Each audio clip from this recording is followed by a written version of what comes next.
Well, anyone ever feel that way when the brain just kind of shuts down, so to speak? Let's sort of start with a bit of a story. Who's ever seen The Shawshank Redemption? You know, we're going to talk about the communication model soon. It's a film, interesting film. It was written by Stephen King originally. The book. If you've ever read the book and just watched the film, it's worth reading the book if you've got a few hours to spare. But the film centers around, the actor Tim Robbins, and he plays Andy Dufresne, and he's been sentenced to 2 consecutive life terms in prison for the murder of his wife and her lover. So he gets sentenced to a tough prison, as tough as it's going to get. And he is the only person that knows he hasn't committed the crime. And obviously he's in a tough jail, and people sort of are adamant that he's just staying in. They kind of think, well, the reality is that, to a point, most people in prison are going to say, well, they didn't do it. But he knows he doesn't do it. He sort of becomes a friend with a guy called Red, which is played by Morgan Freeman. And you see the brutality of prison life. It's brutal. He gets beaten up, he gets gang raped. It's really, really horrible, brutal life. But what he does is he finds a way to adapt. He's an accountant, and he decides, you know what, I'm going to do the accounts. He finds a way to just adapt. He does the accounts for the staff, and they kind of sort of take him on board. He saves them money. And after a number of years, he kind of, I wouldn't say he accepts his sort of plight. There's always a part of him thinking, well, one day he's going to get released. But equally, there's a point where he just gets on with it, so to speak. And then there's a turning point in the film where an inmate comes in and suggests that he was the killer. And you watch the film, he says, well, he did it. He's a guy, a really brutal character. And he's sort of bragging about this thing that he did. And he's going on. And the person that he's bragging to is a young lad who takes to Andy Dufresne and sees him as a maybe like a fatherly figure. And he tells Andy, everything's great. The crime's solved, you're going to go free. Andy goes to the prison warden and says, well, this guy's admitted to the crime. And the reaction he gets is not favourable. Because the reality is that while he's doing their books for him and things are going on untoward, they want to suppress that. So the reality is then his innocence, as he tries to prove, is dismissed. It's like, well, actually, you know what? You're condemned. So after all those years, he literally sort of thinks, well, my one chance of getting out of here is gone, because here you've got a guy who's wrongly convicted. He's not done anything wrong. Not to go to prison for 2 life sentences. Someone else admitted to doing it. He tells the warden, and the warden's like dismissed it. Not because he doesn't believe it, because the reality is, I think that you look at his behaviour, the way his demeanour, you sort of begin to realise, well, actually, this is not murder in that respect. So it's more to do with the fact that, the implications of setting him free. One, it's going to uncover what's going on in the prison. 2, it's like, well, do they really want to let him go? So he starts behaving differently. He starts to sort of, as one would do in those circumstances, it sort of highlights the fact that, life isn't fair. At no point does he deserve that. What goes on in there, it's horrendous, really. And he has this sort of conversation with his friend Red, which is really, really powerful, because he starts noticing the difference between, Andy, the way he was. And here's a transcript where Andy says, at that point, Andy wants to sort of go to Mexico and escape, and he sees this sort of vision of one day living in Mexico by the beach. And at that point, Red, who's been incarcerated for so many years, institutionalized, for something he did do when he was very young, says, he kind of says you're deluding yourself. Get back to reality. You're punishing yourself by thinking that way. And then he says, whatever mistakes I've made, I've paid for them, and some. The hotel and boat is not too much to ask for. And you think that, 19 years in hell, so to speak, for something that you didn't do, you're entitled to some reward, but life doesn't always reward people, you know, unfortunately in that respect. And Red says, well, you know, I don't think you should be doing yourself to this, you know, because it's like you're punishing yourself. You're not going to get out. You're stuck. You're here for life. And this is brutality. You know, this is a brutal, brutal prison he's in. And sort of Red says, well, you shouldn't be doing yourself. And he sort of says that's just a, you know, a rubbish pipe dream. You know, he tells him, well, Mexico's down here and you're here. You're in Shawshank. That's the way it is. Because Red believes that. Red knows at that point he's not done it. You know, his suspicions that he was just saying it at the point of when the person admits to doing it, it confirms it. But then it was quite powerful. And he says at that point, well, you know, it is what it is. Mexico's down there, I'm here, but it comes down to a choice. You know, you either get busy living or get busy dying. It comes back down to a choice. And for me, there's a sentiment around that in life where we have got choices.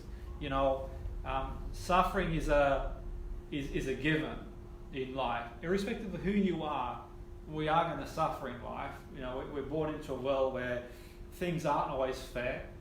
You know, good things happen to bad people sometimes. Bad things happen to good people. Sometimes good things happen to good people too, and bad to bad. But generally speaking, we are, you know, in this world where life is fragile. You know, we talked about, you know, philosophy and how suffering, and there is a lot of suffering in the world. A lot of people suffer for things that they haven't done, and the film, I think, highlights that.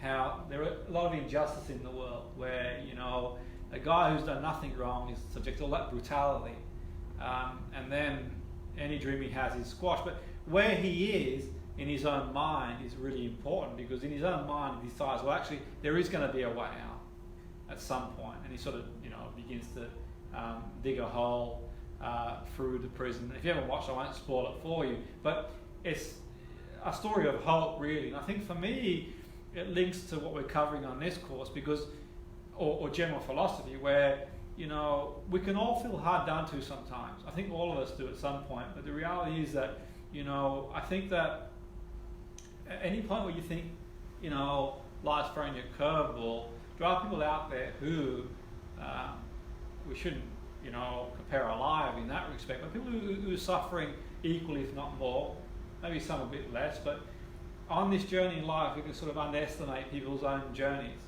You know, I might look at you and think, wow, you know, you know, look at your sort of show reel and think life's all good and well in your world, but not see the challenge you go through, and vice versa.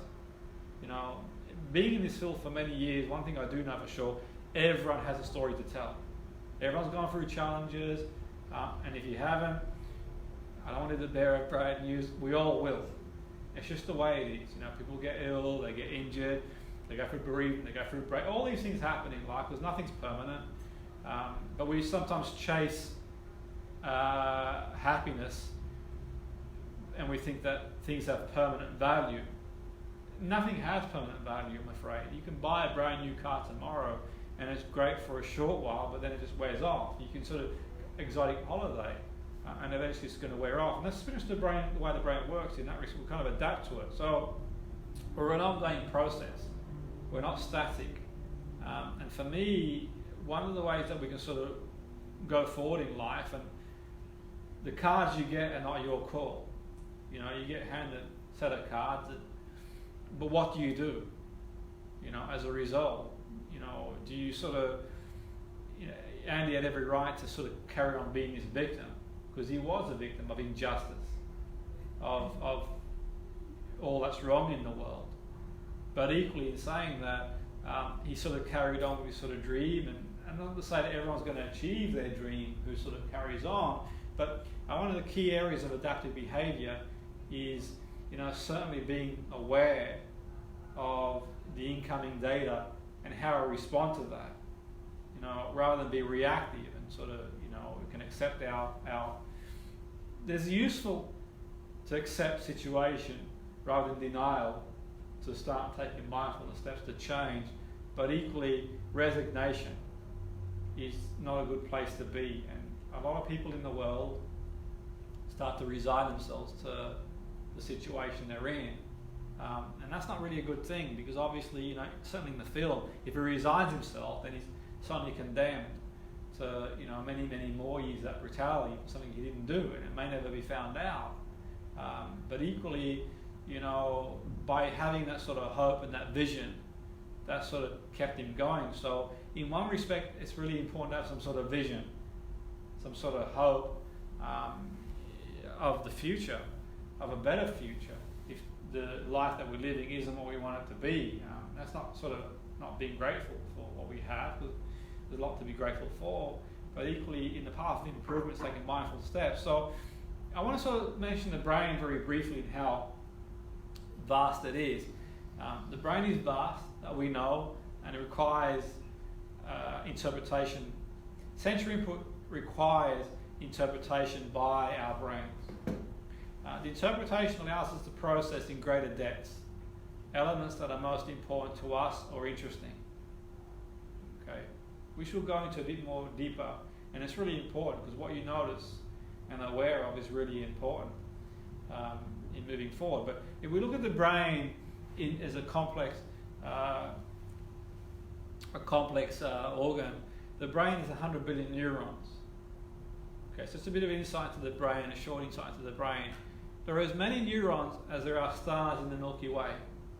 That's how complex the brain is. Okay, many neurons in the brain. A typical neuron will have 30,000 other neurons communicating with it. And that's pretty vast. One way to imagine that would be, imagine being in a concert hall, or like with 30,000 people, or maybe a football match, and you can reach out and touch everybody with your arms or your hand and communicate with them individually. That's a sort of vast network of the brain. Okay, one neuron will have 30,000 other neurons communicating with that. So you're in the middle of you're in the middle of Goodison Park. What do they get at Goodison Park?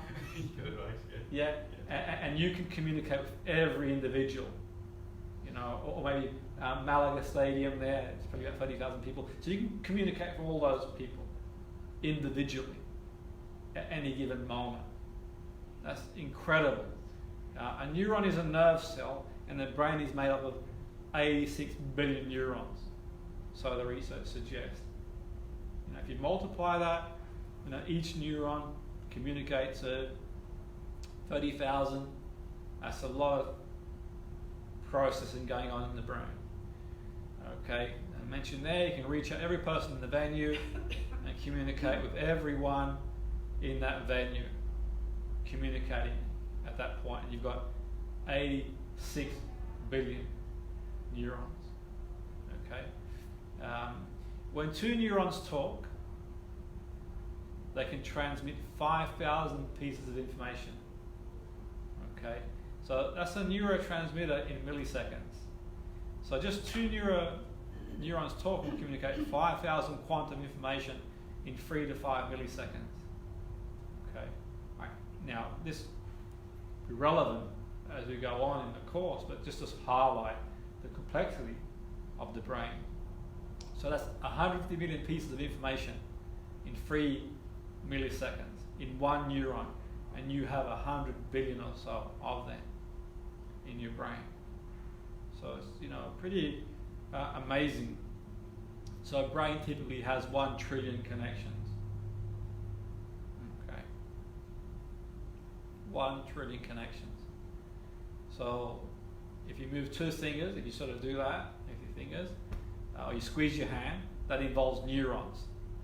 The neuron goes from your motor cortex to your spinal cord, and that will sign up to the second neuron and travel all the way to your finger. So if you sort of do that with your hand, you can sort of see what's going on there, or you squeeze your hand. So each neuron, depending on your height, can be even up to 60 to 90 centimeters long. It depends on the neuron itself. So it can be 0.0005 to 2 meters in length, each neuron. Okay, and that accounts for 10% of the brain. The other 90% account of what we call glial cells.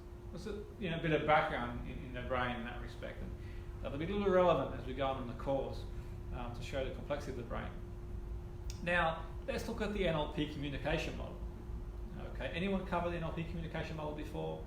Come across it before? Okay. Okay. So, it illustrates how the human brain receives and stores data. Okay, so you can see here the diagram, the external event is coming in, okay, and it's filtered. And we'll talk more about the filters and their relationship to internal representation, state, physiology and behavior very shortly. How we represent the external world. How the human brain receives and stores data. Okay, let's sort of divert a little bit. Anyone heard of Mihai Csikszentmihalyi, Hungarian psychologist? Okay, pronounced Mihai Csikszentmihalyi. In the book Flow, if you haven't read the book Flow, it's worth reading. It was written in '96. And he talks about the brain being exposed to about 2 million bits of information per second coming in. But the research now suggests it's more like 12 to 20 million, if not more, every second being processed through your senses. So every time I click my fingers, about 20 million pieces of information being streamlined through your senses. It's a lot of information that you're exposed to at every moment. And it's relevant for a number of reasons. But predominantly, we don't need all this information to function well or achieve our goals. You don't need all the 20 million pieces of information or so to achieve. As human beings, we're goal-directed in behavior. If that goal is to sort of make a coffee or go for a walk or to do whatever you need to do. But we don't need all that information to function well. Okay? You don't need to process all that to drive a car, to make a coffee, to do all the things you want to do to get through the day. So, for example, you sit down on a chair, the touch receptors all over your body, where your clothes are, and where the chair is in contact constantly. So constantly, until I mentioned, you're probably not aware of it, you're back on the chair, but your receptors are aware of that, but you sort of block that out, because there's no need to process it. You can block that out, just like you blocked out your foot on the floor, or watch or glasses. You're not aware of it, you can block that out. Okay, because you don't need to make sense of things continuously or list them as sensory information. It's not necessary. This happens outside of us. It's processed through our senses. Okay, sight, smell, hearing, taste, touch. So you extract what's important to you, like making, coffee. So you look for sugar, cup, and so on and so forth. So you'll sort of focus on what's important to you. A crucial task in consciously perceiving, as soon as we can work out what might be dangerous to us as well. So on the other side, if the chair became hot, okay, anyone been in those cars where you can put the heat into yeah, precisely, and so all of a sudden, then you sort of start your perception. If you see a car coming towards you, you start to think, well, possible danger. Okay, the bathtub is too hot, the chair. Then you start being aware, or smells enter the environment. That could be toxic, or loud bang. Is it part of? You hear a bang outside. What are your thoughts first? What do you think first of all? What could it be? Is it? It could be an explosion. It could be roadworks. It could be. So you start to think, am I in imminent danger? Okay, so we've got the ability to stream information is streaming through. Okay, a lot of information is streaming through. Now, going back to Mihai, so we're exposed to all this information, but we can only process 134 bits per second Okay, so the brain is capable of processing 134 pieces of information per second. So, for example, if I was to sort of pass you 20 million jelly babies, could you hold them, do you think? If I kept passing those jelly babies, what do you think would happen? You'd get flooded, wouldn't you? You try to hold them all. So what I can do is pass you 134. Would you agree you can hold them in one hand, 134? Maybe pass them down, so I could pass them to Andy and he could pass them down, and Andy could take a few, wouldn't you? If it's 134 we mouth. Yeah. So, you know, we receive the information every second, streams to our sensors, and it's neurology for all those channels. And we use a series of filters that we sort of alluded to earlier to screen the information. Okay, so I'm receiving the info, we delete, distort, and generalize. So as you look at the jelly babies, you think, okay, I like these ones, I like those ones, and so on and so forth. I don't really like these ones. Well, I've tried these ones before, and I like them. I've not tried this before, I think I'll try it now. Okay, so we delete information, we distort, generalize. An example would be in a cinema. So you are aware of what you're aware. You know, you're watching, you're so focused on the film, you don't notice anybody around you. You're really engrossed in that. Okay? You don't notice the popcorn going down. You become the subconscious eater. But, you know, it could be in a tennis match. The person's sort of so focused on the serve coming down, they don't notice their friends in the crowd or anything like that. Like now, you probably not wave your back on the chair until I mention it. You delete that. When I used to play sport and play, you know, when as a coach, sometimes we'll say, a wave that you didn't notice, and because you're so focused on what you're doing, you don't notice, you delete that, because you're going to focus on so much, which we'll talk about later on as well, the relevance in giving talks as well. So let's do a brief experiment now. So I want to sort of take a moment now to notice all the things in the room that are red. So notice all the red things in the room. All I can think of is tomatoes. Yeah. Put that into your mind now. So look at all the things that are red, all the red things. See if you can count them. See if you can count as many red things as you can see in the room. Okay. Now, having done that, if you could kindly close your eyes. If you're okay to close your eyes. And as you close your eyes, okay, think about anything blue in the room. Okay, and as you sort of open your eyes again, okay, can you think of anything blue? I can only remember my coat because I bought Yeah, and you've gone one better than most. And the reason being is because you're so focused and intent on finding red. Okay, you probably saw that video one time. You may have seen the video. I'll see if I can find it on the internet sometime, where you watch those people play basketball, and they get you to focus on the ball. Anyone seen that video? Where they're playing basketball, you've got to count, I think, how many passes they make. And when you play the video back again, there's a gorilla that walks through the room. I spoiled it for you now. Should have showed you the video first. But you don't notice, you're so focused on the balls being played, you know, passed, that you're so focused on that, you don't see it. Okay, you kind of... filtered it out. Yeah, precisely. It's filtered out. And it's like, until I mention it, I could mention this type of car, you've probably not seen one, but now that I mention it, you become aware of it. So you kind of screen it out. Distortion, well, the room in one sense, we've got a fire exit, that would have been based on distortion because there's never been a fire in here, but the worst scenario could be if there is a fire. So it's quite useful in that respect because, you know, we've got a protocol to get out, to keep safe. So that's an example of distortion. But equally, distortion can be a bad thing too because you can distort, if you had you guys go to Toastmasters speaking group, public speaking, people distort what could happen.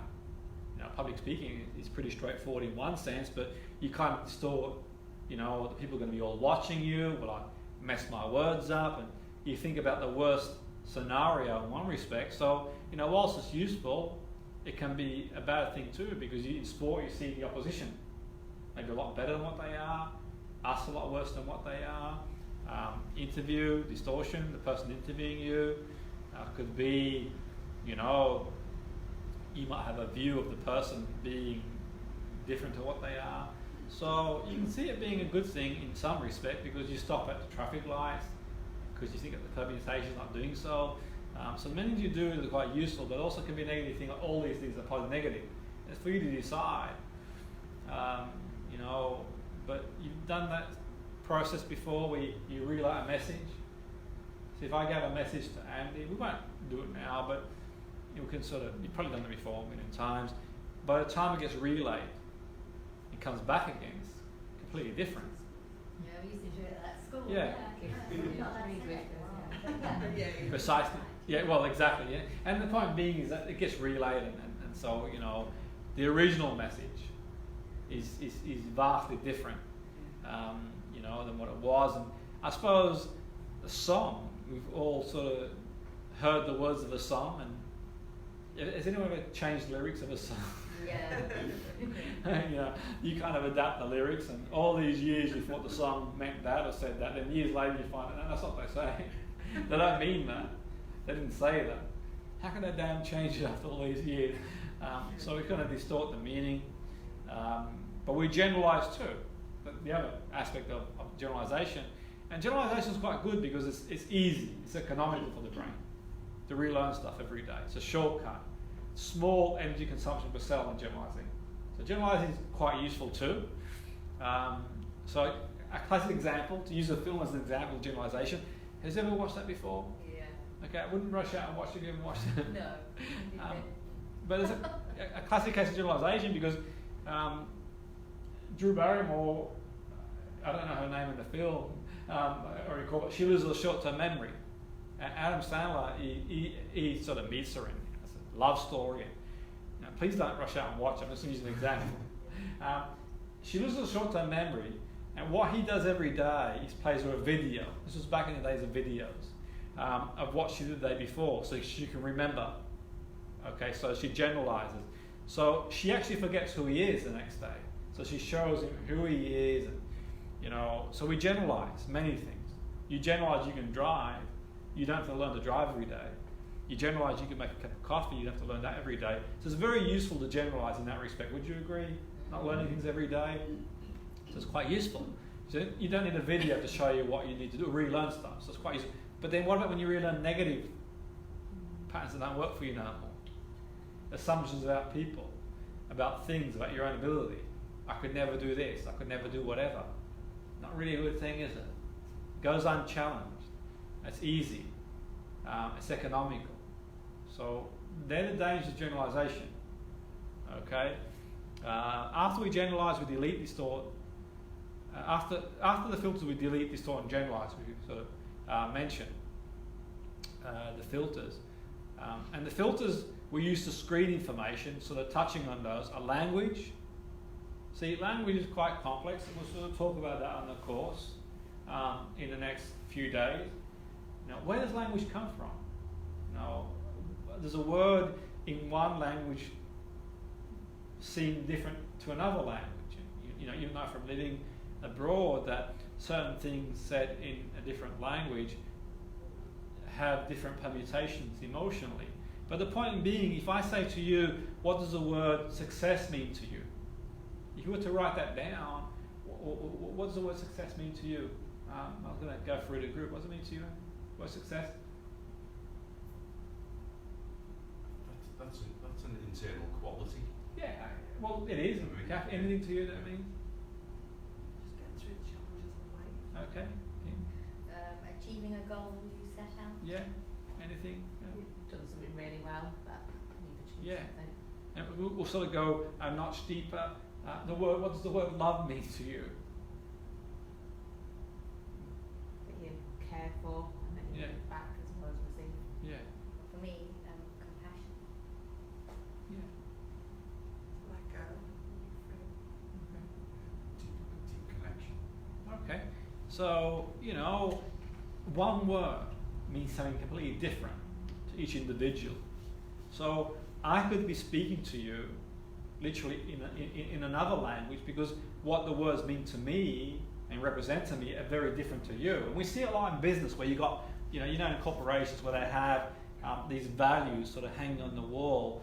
And I sort of demonstrated this one time when I was doing some consultancy work at the Air Force, and they had these sort of values there, and sort of to play devil's advocate, I said, they had, I think it was integrity was there, and I said, do you all behave with integrity? And they all said, we do.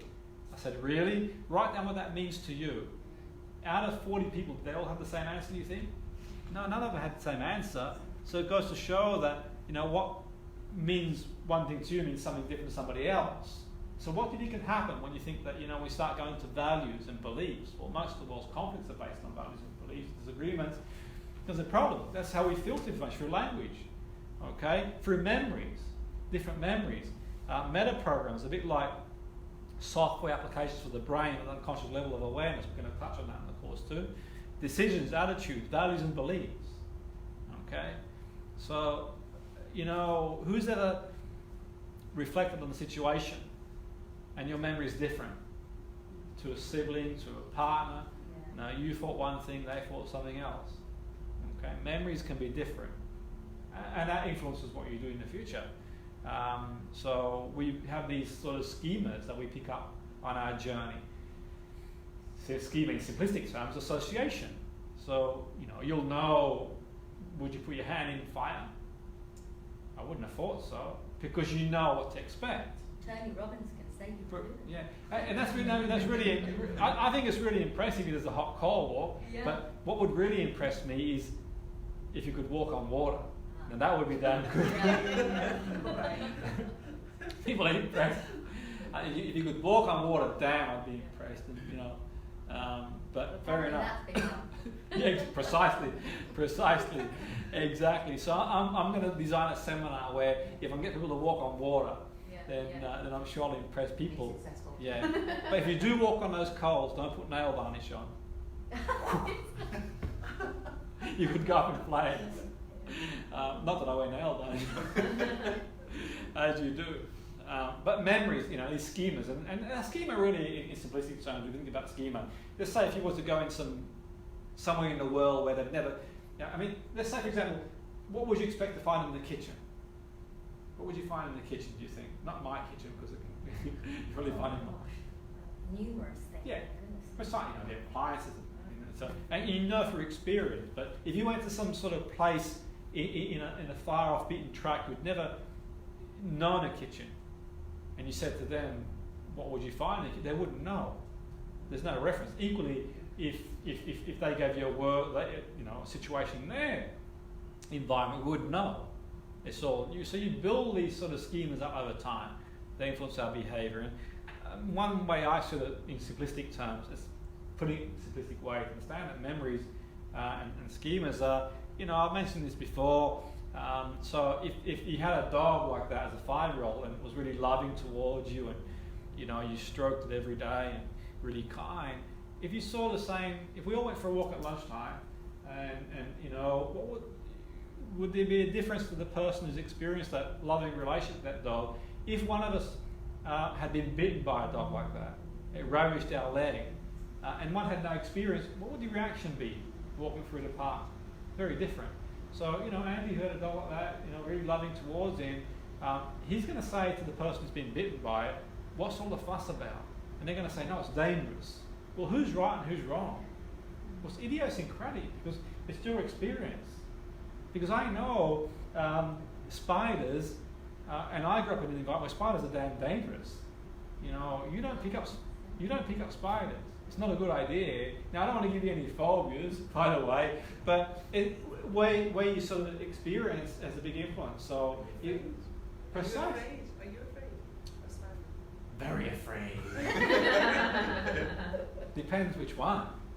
Depends which one. I think that you see a spider, irrespective of all the literature about spiders not being dangerous and there's 20,000 harms they serve the environment.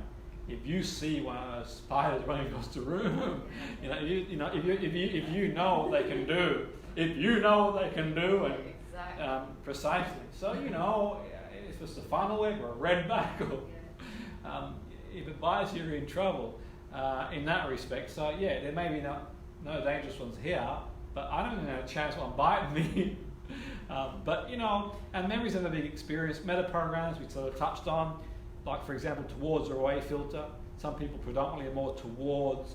Some people are more away from pain, more towards. We'll go into more detail as we go along in the course. Decisions for our life as well affect us. Attitudes to certain things as well. So all these things take into consideration our filters, values, our beliefs, what's important to you, what you believe to be true about the self, others, the world, the future, what drives you, what's important to you, in simplistic terms. So after we delete this or generalize, they go through those extra filters, and at that point we create an internal representation. You know the cartoon that you see in the mind, so the experience, so a picture, sound, feeling for the event. So, okay, after all that Andy Dufresne's been through, he sees the picture of Mexico, the blue ocean of Mexico, and one day I might be there. The red thinks you're persecuting yourself. What are you doing to yourself? So at that point, you have an internal representation. So we can all have a situation and we can all interpret it differently. Okay? Through those filters. Okay? If those filters aren't working for us anymore, the generalizations, the values and beliefs, the way we distort, generalize, do we keep doing the same thing, expect a different result? We need to make changes to be consciously aware. At that point, we create internal representation, a picture, sound, the feeling of the event you're processing. The information is then filtered into our own internal representations. Our internal representations, the feelings, I mentioned the pictures, the sights and smells, we associate with incoming data coming in. Okay, so it's really quick. That internal representation gives rise to our states, our emotions, and physiology. So we know now, and I've talked about this in mindfulness, that our emotions are like a flow of information, a flux. They're not static, they flow. In the sense that we have a feeling, if we focus on the feeling for long enough, it becomes a mood. If we let it flow, it's going to pass at some point. Okay? Just like pain. If you stub your toe, it's going to pass. If you hit your funny bone, it's going to pass. And it's going to pass, it's going to flow. But equally, the biochemistry of changing our physiology can affect our mindset. If I sort of sat like this all day, how do you think I might start to feel? Well, precisely. So I can change with my breathing, physiology. So we can sort of also incorporate interventions at various levels too. But the output is physiology. And for simplicity, we'll call it states from an NLP perspective at this point. But there is a difference between emotion state, which I'll sort of talk about throughout the course. But the state of which expressed for a physiology, we just mentioned that. And the output is behavior. Okay? And behavior we're sending out there to the outside world. So, okay, let's sort of cut a long story short. We'll come back to the model after lunch and play around with it. Two people can experience the same thing, okay, or three people can experience the same thing, and you can have a different result. So it could be someone breaks up in a relationship, and one person decides in infinite wisdom that it's a bad thing. Maybe they have social avoidance, whatever. I'm not saying there's right or wrong, by the way, but I'm just saying implications of what can happen. One person could decide, well, actually, you know what? It's the best thing that could have ever happened. They go out there, they party. One person might be more neutral. I'm not saying one thing is right or wrong, but what I'm saying is to sort of be aware of our own patterns, our own filters. The way we see the world is quite useful, because if we want to change our behaviour, and if we look at the purpose of therapy, what's the real purpose of therapy? To go from maladaptive to adaptive. Coaching to sort of embark on the outcome. So it makes a lot of sense, because there's a lot of books in the world that are being written on change, but not everyone changes, to sort of go a bit deeper and sort of learn about how we process the information at a deeper level. The change. These things happen so quickly that you have insight and awareness of how to process information coming through the outside. So it's so fast. can we create some awareness how you're processing the information, you know, and what implications it's got to change and break out of those patterns. Break out of the patterns, and through self-awareness you can start to break out of the pattern by being aware of your thoughts. Okay, rather than being in reactive mode, autopilot. Autopilot, a lot of people are on autopilot. Can we break out of that pattern? Interrupt that pattern. Disconnect that pattern. Okay, and create a new pattern. And it takes one idea, an association, a behavior. I mentioned this before, that the idea, the young person could have an idea that smoking's cool because they see their cool uncle smoke in the sports car and they start to smoke too. But equally, the parent tells the teenager, you shouldn't smoke, it's bad for you. Do you think the teenager's going to say, oh, gee, thanks for that, what a great piece of information? No, but an experience could change. You could take an emphysema ward, not that I recommend you doing it, but the point being is they have a new idea. They see the effects of lung cancer. That's just, you know, correlated to smoking, and then you have a new behavior. So it makes a case for creating experiences for people for change, rather than being didactic. Because most people know, you know, eating that ice cream in excess is not good. Most people know acting in certain ways is not good for them, but they carry on doing it because these things go under the radar. You can change your behavior or how you react to things and information by your appraisal of certain situations. Now, the appraisal is really important because the appraisal that you do is got to be in proportion to the change you want to make. It's got to be important to you. So I perceive the event. Do I perceive being made redundant as, you know, what will I do now? I perceive it as an opportunity to reinvent myself. Do you perceive breaking up a relationship as, you know, that's the end? Or do you perceive it as being an opportunity now to sort of rediscover your identity? Or a spectrum in between. And that's really important, the way we appraise situations and how we're appraising it, because that's going to be a place going forward. Okay? So cognitive science would suggest that emotions occur in response to subjective appraisal of certain situations. So an ambiguous situation that resembles a threatening situation. So for example, you know, your emotion is linked to the way you appraise the situation. So if you think, okay, you're being made redundant, you'll never find a job again, how do you think you might feel? You know, if you think, okay, it's an opportunity, so maybe study again, then you feel differently, don't you? So how we're appraising it, we're going to sort of introduce a model on the course to work on it. So that's really important.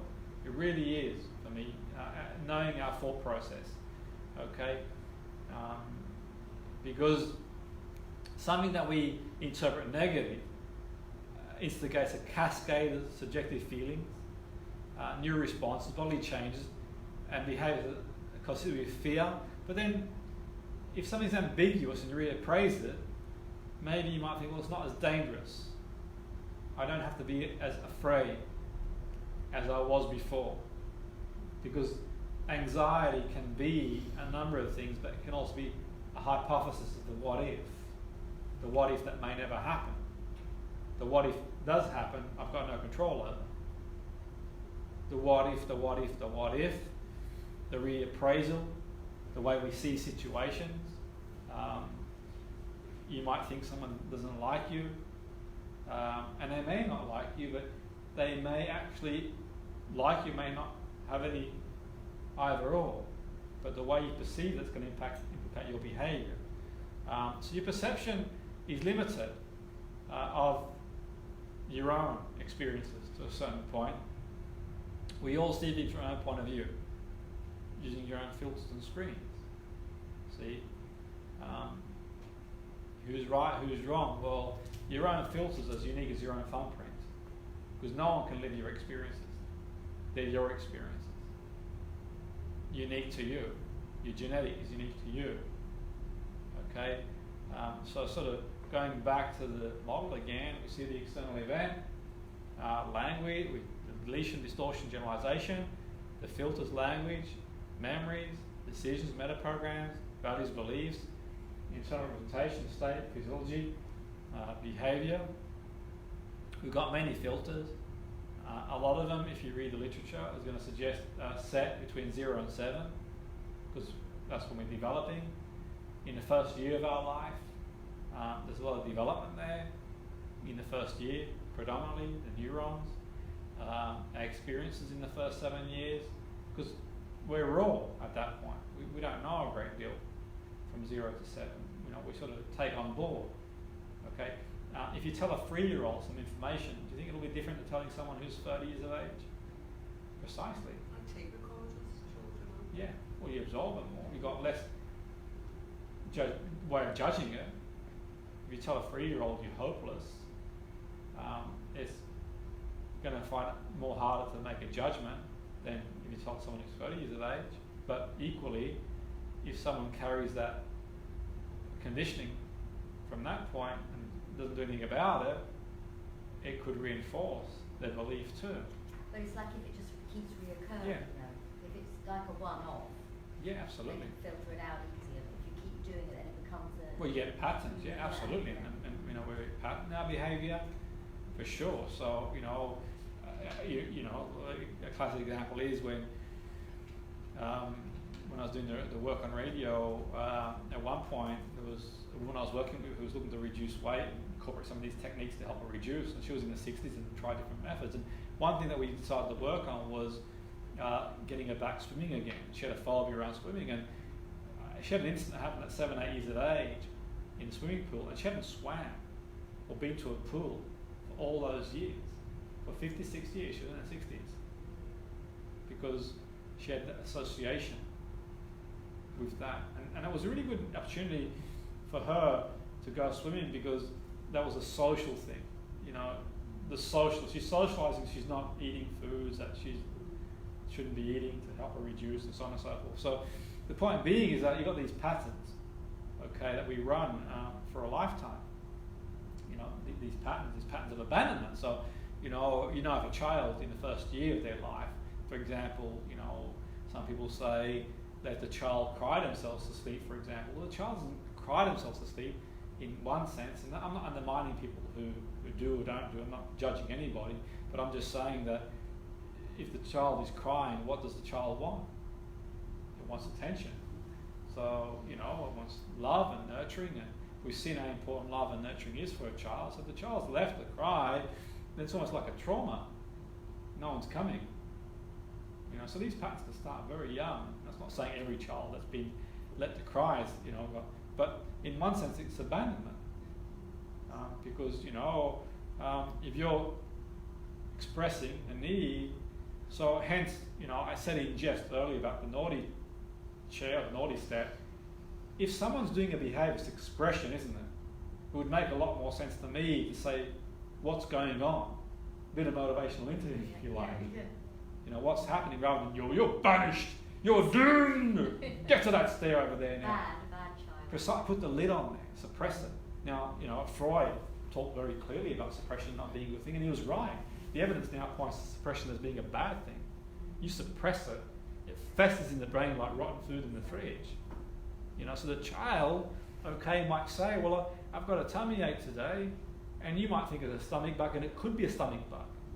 And it could be they want a day off school, but it could also be anxiety about a situation too.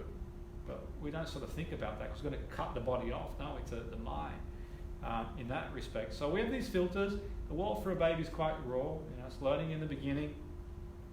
Carl Jung, the humanist, perception is projection. So a person we have negative emotions about sometimes, according to Jung, is a projection of self. It's so unconscious, you're not unconscious of it. One of Jung's hypothesis. Maybe it's not that way in every situation, but it could be in certain situations. Okay, certainly, you know, what you notice the realization helps to change. The idea is the unconscious mind brings up the problem for the resolution, helps us to grow and evolve. So if we sort of go with Carl Jung's perception, this projection, the unconscious mind will project all our unwanted material. So the very thing I'm upset with, the person, is a reflection of my own unconscious mind. Okay, so, and that's really important, by the way, when it comes to your clients, projection on your staff. And so the best place to start as a coach, for me, is that belief. If you believe the students can't learn, what will you project on those students? So when I went to work with high-risk offenders in secure unit and care home, they were doing these things called ASDAN awards. I said, scrap the ASDAN, let's do GCSE. And they said, are you out of your mind? GCSE, some can't even read or write. I said, well, there's nothing lost, nothing gained. I believe they can do it.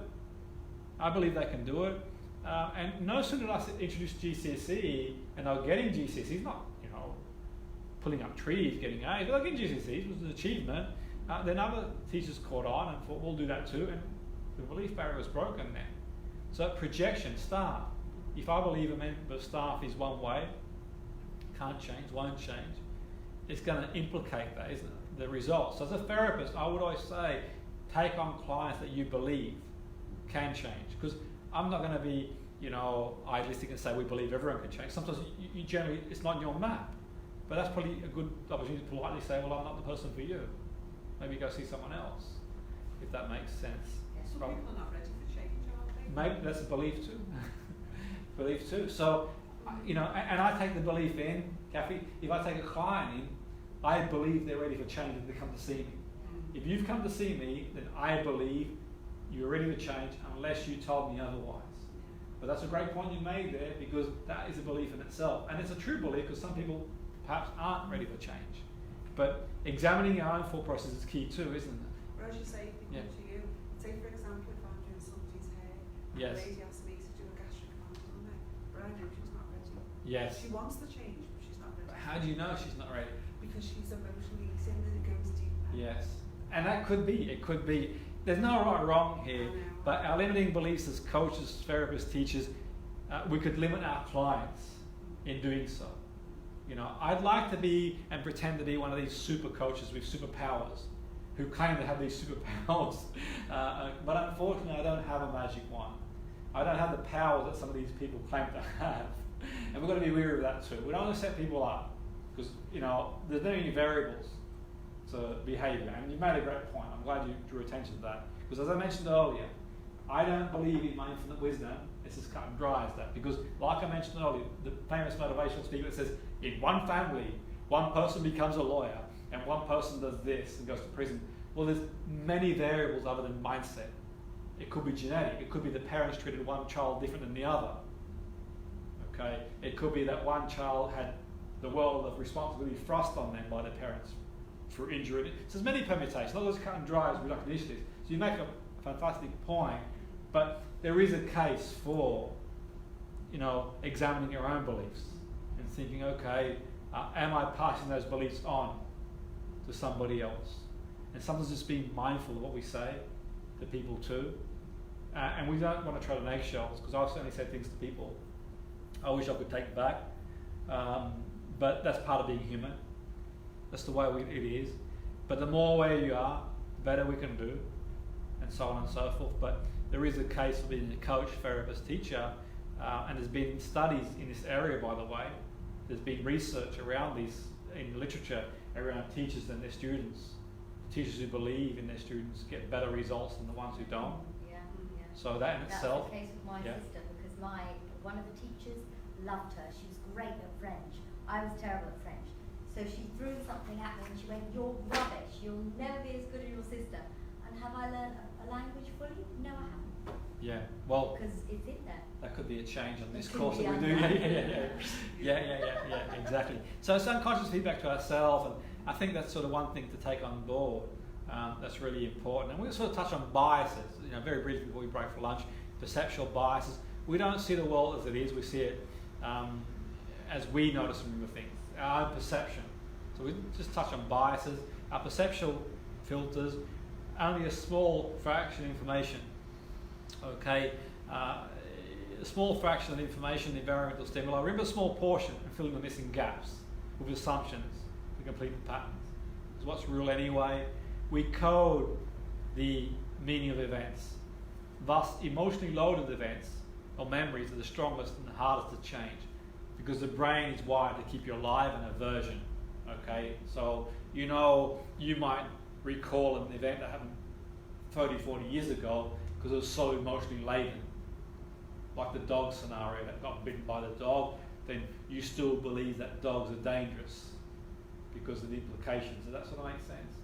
So the ones that are emotionally loaded, cognitive bias, understanding of the world, decision making is invariably biased. It's much harder to be aware of it and measure it than, So you see what you want to see. If you don't see it, you see it anyway. Okay, that cognitive bias, they're very individual. The brain shaped by different experiences. Some of the biases are common and can be predicted too. Expectations as well. You can look at the same event differently. So, and you'll know this, we've got an Everton fan in the room. It wouldn't matter if Everton were playing Liverpool. If the referee gave Liverpool a penalty, you're going to see it through blue tinted glass. Of course. I'll be right. What chance have you got? Exactly, and it's the whole thing. So, VR only works if it's going in your favour. So in the football, we see a lot in sport, don't we? Like, it wouldn't matter the referee. The referee, if the decision goes your way, you make justifications for it, don't you? And that's sort of really important to be aware of that, because we see what we believe, and we always find what we search for. Okay, always, and familiarity bias as well. We sort of stereotype. We make sense of the world. Because the world, we cannot make sense of the world from scratch in every situation. It just takes too long. So we stereotype. Our brain categorizes data and labels as mental shortcuts. A stereotype can be useful, but it can also be a bad thing too. Okay? Value bias. You're probably wondering why some people who sort of charge more in business get more, because you perceive the value. So there is a value bias. Okay? People are going to value it more in that respect. So that's really important when you're doing sort of your coaching, you see your pricing structure. Sometimes people do value things. And we saw it in cars where years ago there were two cars that had the same make.